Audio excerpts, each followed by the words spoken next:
وبعد أيها المسلمون، فأصل دين الإسلام الشهادة بالتوحيد لله وحده، والشهادة بالرسالة لنبيه محمد،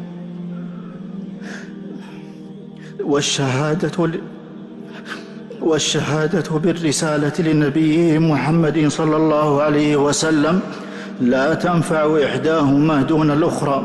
قال تعالى: فآمنوا بالله ورسوله والنور الذي أنزلنا. ولا يكون العبد صادقا في شهادته لمحمد بالرسالة إلا باتباعه والانقياد له.